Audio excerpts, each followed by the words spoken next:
이거는 횡령이죠. 사업주가 억울한 일들이 굉장히 많습니다. 매번 하길 추천드립니다. 과정이 형식이고 이 과정이 알바생의 인식을 바꾼다.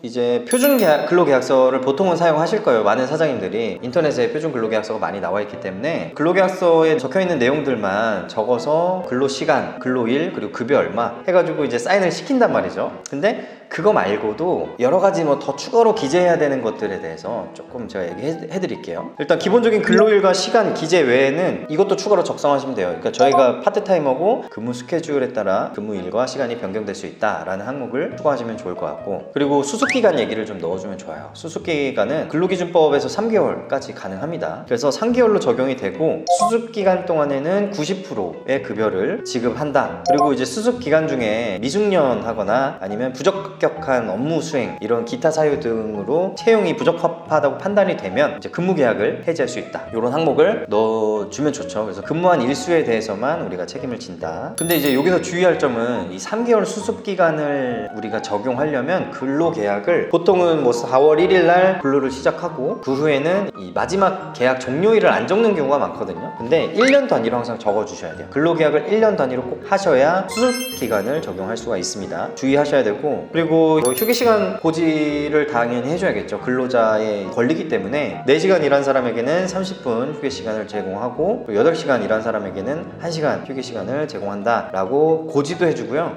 이 휴게시간에는 임금이 반영이 되지 않는다 라는 것도 알려줘야 됩니다. 사인까지 받으세요. 왜냐면 알바생들이 사회초년생이기 때문에 헷갈려해요. 매장에서 휴게시간 1시간 포함해서 총 9시간을 체류를 한 건데 이 친구는 나 9시간 일했는데 라고 이제 생각할 수 있는 거죠. 그런 것들을 일말에 좀 방지할 수 있다. 그리고 마지막에는 근로계약서 사본을 교부받았다에 동의하는지 그 사인도 또 받으셔야 됩니다. 그래서 이게 대충 근무일이나 시간, 급여만 얘기해주고 사인하세요 이렇게 대충 하잖아요. 안 됩니다. 이 형식이라는 것들이 경각심을 일으켜주거든요, 알바생에게. 그래서 알바생에게 경각심을 일으키기 위한 방법 2가지를 알려드리겠습니다. 첫 번째는 중요하다고 생각하시는 항목이 있죠. 그 항목마다 사인을 시키세요. 사인을 시키고 더 강조하고 싶다. 이건 이제 저희 제로백이 예전에 했던 방법인데, 대출계약서 쓰실 때 대출계약서 그 은행원이 이거 따라 쓰라고 하죠. 근로계약서도 또 따라 쓰면 됩니다. 중요한 항목. 그러면은 조금 더 그런 것들에 대해서 경각심이 좀 발생이 되는 거고, 이런 형식이 모여서 알바생의 인식이 좀 바뀔 수 있어요.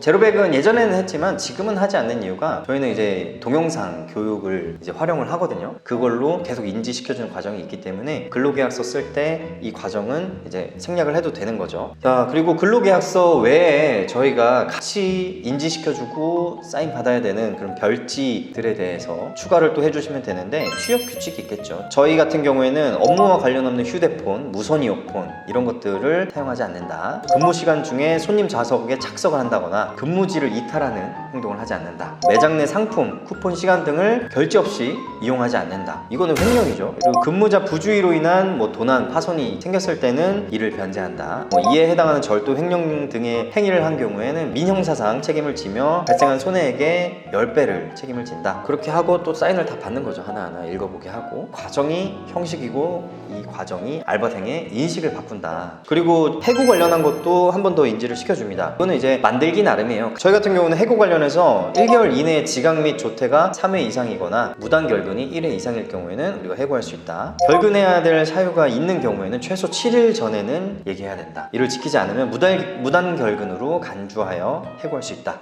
관리자의 정당한 업무 지시에 대해서 근무자가 3회 이상 거부를 하거나 이행하지 않으면 근로 의사가 없는 것으로 간주하고 해고를 한다. 근무자가 절도, 횡령, 배임 등의 행위를 한 경우 즉시 해고한다. 무단 퇴사 및 업무 과실로 인한 해고 시 제공된 식대는 환수될 수 있다. 기타 등등 이런 것들을 필수로 해주는 이유가, 알바생들이 근로계약이라는 걸 하는 그 과정에서 좀 무서워해야 돼. 사업주는 법 아래에 있으면 사실 근로자 편에 많이 서거든요. 그러다 보니까 사업주가 억울한 일들이 굉장히 많습니다. 악덕 업주도 되게 많죠. 근데 저희가 이런 것들을 써가지고 악용하고 이 알바생을 노동 착취를 하겠다는 게 아니잖아요. 그 인식을 심어주는 과정이라고 생각하시면 될 것 같고, 실제로 횡령이나 아니면은 근무태만 같은 일들이 많이 발생하거든요. 수시로. 그런 것들이 생겼을 때 정말 잘 대처할 수 있는 기반이 됩니다.